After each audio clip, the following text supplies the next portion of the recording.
parent might make sacrifices and work and be the primary person working the most, and the other person might be the primary parent. My difficulty is, obviously, folks know that I work with marginalized people. I work with poor people, marginalized. Guess what? The father's missing. The vast, vast, vast majority. There are no two-family homes, okay? Or the household has got somebody else that's in there. They get several children, and the man that's in the house now is the third or fourth situation in the situation, and the kids ain't gonna listen to that individual anyway. So it becomes, in my area of things, it becomes a very difficult situation for the most part. One of the little different angle of this, part of the purpose of the mediation, as we've also found, I think we were talking before the show, is depending what court system you end up in and what judge you're in front of or what lawyer each person has, you can have radically different results. And if the couple can actually work things out themselves, usually that's in the best interest of the child instead of going to a huge war. Once you get the courts involved, it's usually bad news. It's tough. I happen to be working with one situation right now in the court system that the court is great compared to the other situation that I had was horrendous. The one I talked to took a year or so. That was just absolutely one of the worst situations I ever went through. I mean, I felt, talk about being an adversary.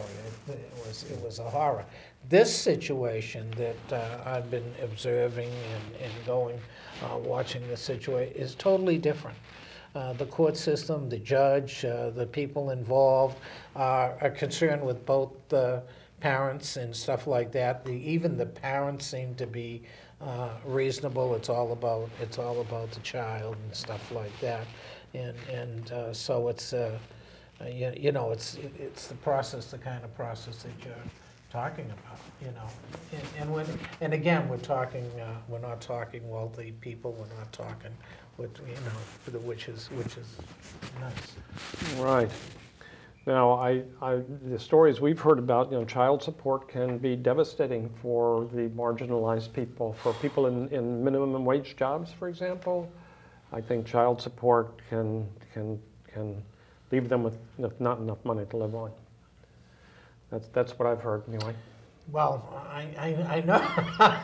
Again, I'll go back to years ago in my own situation. That was what the major discussion and fight became over was child support. We had an amicable situation prior to that, and I was custodial parent, and it was working out very well for the career person until I had to say, look, you gotta. You know, you make 5 times what I make, and you gotta help with the kids want to do this sports stuff. And she said, guess what? I don't think so. Yeah. I said, well, you know, here we go. I said, you've got to do this because, well, before I knew it, I was in court over custody, and but I was fortunate. I won. Yeah. Which I didn't think I was gonna, but I did. And I think that's one of the things that, you know, we try to talk about with different people is that trying to get the parents to work together so it doesn't become about who won and who lost. Yeah. And it becomes about what's in the best interest of the child, and how wonderful it would be if the court were to support a system, you know, and you're talking about some of your good experiences in the courts, and those systems can promote the positive decision making and joint co-parenting with those parents, or they can destroy it by making it more adversarial and making it about who's going to win and who's going to lose, as opposed to really what is in the best interest of the child. We try to, and what I try to do even on the show, as you were saying, John, is we try to tell and ask fathers of children that don't see that, even though they're going through support factors and stuff like that, try and work a situation out where you see a child, where you're present. Because the presence, you know, I believe what is the most important thing is your presence in the house, and they are with the child. So, you know, but that can be a seriously difficult situation. It can be, but if at all possible, you know, non-custodial parents should weigh in on after-school activities for the children, or what school the children go to, or health care. Try to get involved in the decision-making and let the children know that you're concerned about these issues that are important to the children. That's, but our main advice is, you know, try to work it out from the very beginning. Try not to get involved in the adversarial process. Several of us in the Shared Parenting Council have had good experiences by not fighting in court, by sort of deliberately kind of giving up, saying, you know, whatever you want, okay, but I love my children and I want to be involved. You know, that's the bottom line. That can work or cannot work. We've also have members who have tried that approach, and the other side hires a very adversarial lawyer, and it's pretty much all over at that point. It's very difficult to combat that.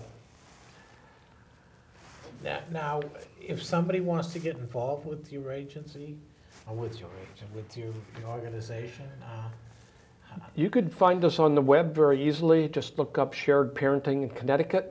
Just the word Connecticut and Shared Parenting. The website is sharedparentinginc.org, but that's too much to remember. So just search, just Google Shared Parenting Connecticut. now, do you have regular meetings and? Well, we have meetings as regular as we can make it. And I think, you know, John, I certainly know you answer a lot of calls and that kind of stuff. But I think one of the other great ways, if people have questions or want to talk about shared parenting, is we've started some conversation topics on the website to get people a little bit more involved in the organization and have some of those discussions and provide that information to people. And that's something that we launched just in the last year about, I believe. That's right. We have a discussion forum up on the website. We have a survey you can take. You know, what is it that you need most? Do you need referral to a lawyer? Do you need mediation therapy? Do you need advice? Shared parenting tips. We have that. Just down-to-earth advice from our experiences.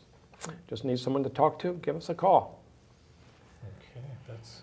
In the legislation, I know Tambria was talking about the concern with the legislation. Do you have any? What do we have for legislation going in? Well, we have been a factor. We've had some influence in several laws that have been passed. 2005 was the big one, a major change in custody law in Connecticut. We could go over some of the provisions of the 2005 Act if you want. Excuse me.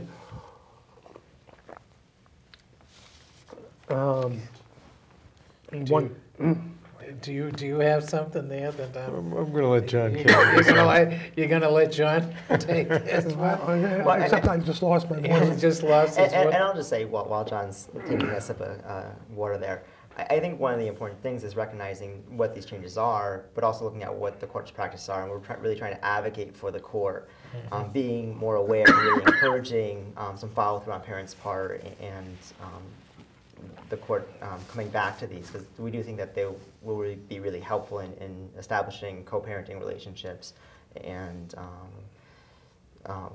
more agreeable situations between parents that are going to be in the best interest of the child. And it really does a nice job of outlining those things so that parents can work together and the court can work with the parents within some positive framework as well. So one of the major things in that law was that all situations like this are supposed to go to mediation to start with. And only if they can't work it out in mediation do they go to the court, which is a big change from what was previous.